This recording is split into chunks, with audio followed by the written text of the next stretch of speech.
غزہ کی صورتحال انتہائی سنگین، اسرائیل کا شمالی غزہ کو 24 گھنٹے میں خالی کرنے کا الٹیمیٹم۔ اسرائیل کے انوائے ہیں وہ کافی ایموشنل ہو گئے۔ The level of support that we got from the Prime Minister, who in the same day, on Saturday, when the full picture was not even there yet, among the first in the world, came out and tweeted a very clear condemnation and support to Israel. India کے prime minister Narendra Modi کی طرف سے اس وقت Hamas کو condemn کیا گیا جس وقت کسی نے بھی نہیں کیا تھا، یہ قدم اٹھایا تھا۔ This wide support, strong support, is unprecedented for me. Really, I'm really moved and touched, and I also said it to people. اور انہوں نے کہا کہ جو کام انڈیا نے کیا ہے اسرائیل کے لیے وہ کوئی نہیں کر سکا۔ پاکستان یہاں سے راشن بھجوا سکتا ہے فلسطینیوں کے لیے، صاف پانی کی بوتلیں بھجوا سکتا ہے فلسطینیوں کے لیے، وہ ہم نہیں کر رہے ہیں، البتہ باتیں بہت کر رہے ہیں ہم جو ہمیں کرنی آتی ہیں۔ دوسری جانب عالمی ادارے اور مسلم امہ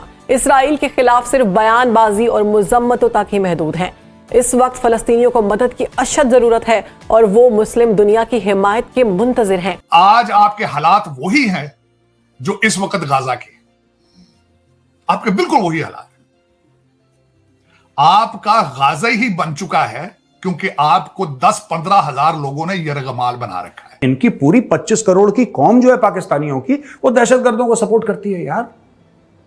ان کے ہیرو ہیں، ان کے ہیرو ہیں، ان کے میں تو کہہ رہا ہوں کہ جنہ کی فوٹو ہٹا کے اپنے نوٹ میں اسامہ کی فوٹو لگا دیں یہ لوگ۔ میں بتا رہا ہوں یہ لادن کو پوچھتے ہیں، بھگوان مانتے ہیں، خدا مانتے ہیں لادن کو، یہ پاکستانی۔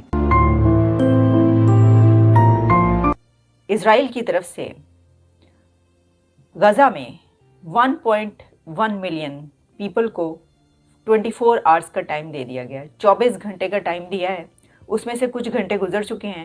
اسرائیل نے یہ ٹائم فلسطین کو، غزہ میں رہنے والوں کو اس لیے دیا ہے کہ وہ وہاں سے نکل جائیں، ایویکویٹ کر دیں اس کو، کیونکہ اب اسرائیل اس کے لیے تیار ہو چکا ہے۔ اسرائیل از ریڈی کہ وہ وہاں پر داخل ہو جائے، اس کی جو زمینی فوجیں ہیں وہ غزہ میں داخل ہو جائیں۔ اور یہی وجہ ہے کہ اب جو ایک سٹینس ہے وہ واضح طور پر سامنے آ رہا ہے۔ کافی کنٹریز ایسے ہیں کہ جنہوں نے ابھی تک کچھ نہیں کہا تھا یا جو کہا تھا اس سے تھوڑا سا فرق سٹینس سامنے آ رہا ہے، اور وہ یہ ہے کہ پیس کے لیے بڑھا جائے۔ اس وقت یہی بات ہو رہی ہے کیونکہ جب وہ فوجیں، ان کی زمینی فوج غزہ میں داخل ہوگی تو پھر اس وقت جو ہے معاملات مزید تیزی سے آگے کی طرف بڑھیں گے اور خراب ہوں گے۔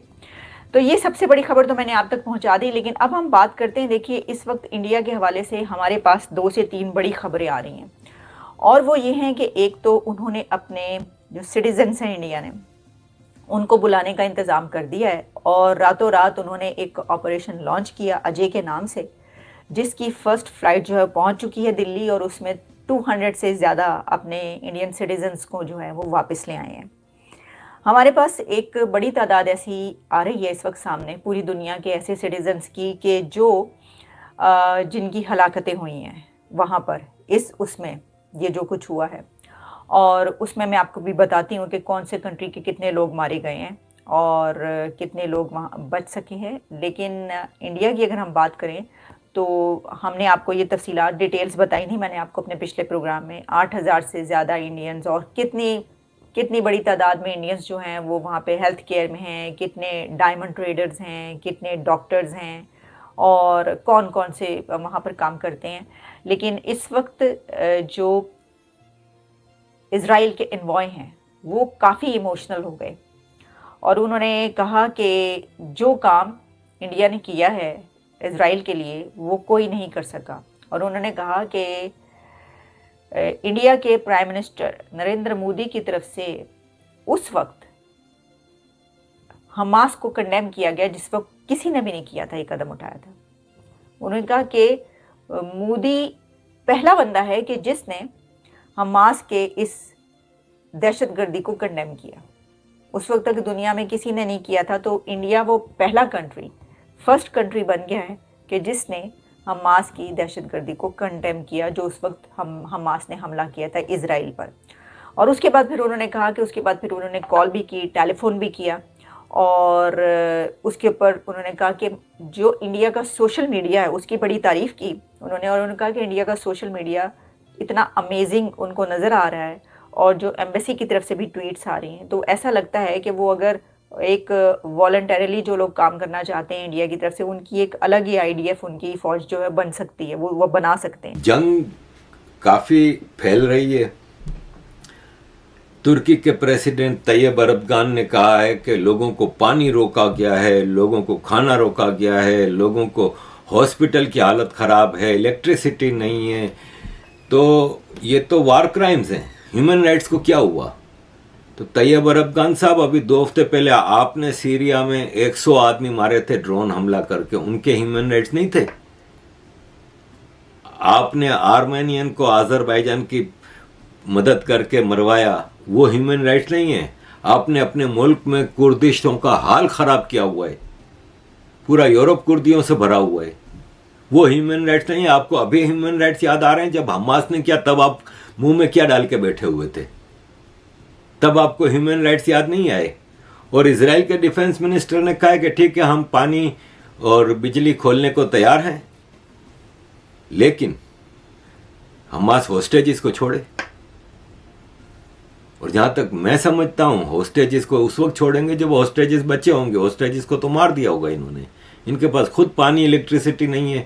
دیکھیں، غزہ کا سارا پانی ہے نا، وہ اسرائیل سے آتا ہے یا ان کے ہاں ایک ڈی سیلینیشن پلان جو لگا ہوا ہے اس میں پانی پیور ہوتا ہے، سمندر کا پانی میٹھا کیا جاتا ہے، لیکن وہ فیول سے چلتا ہے.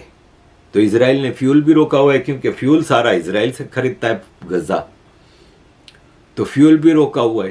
بارڈر سختی سے بند ہیں. اسرائیل نے پہلے دن اعلان کیا کہ سارے فلسطینی بھاگ جاؤ.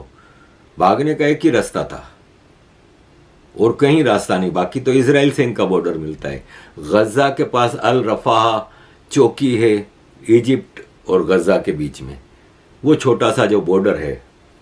آپ حیران ہوں گے کہ ویسے تو یہ اسلامک ورلڈ اور اسلامی کی اور امہ کے چیمپئن ہوتے ہیں.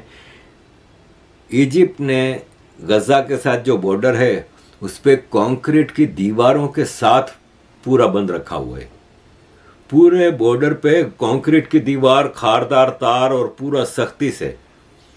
اور ایجپٹ کے سیسی نے کہا ہے، جنرل سیسی جو ان کا پریزیڈنٹ ہے، اس نے کہا ہے کہ جنگ کو روکنا چاہیے اور میں میڈیشن کے لیے تیار ہوں، لیکن میں ادھر ادھر سے فلسطینیوں کو آنے نہیں دوں گا.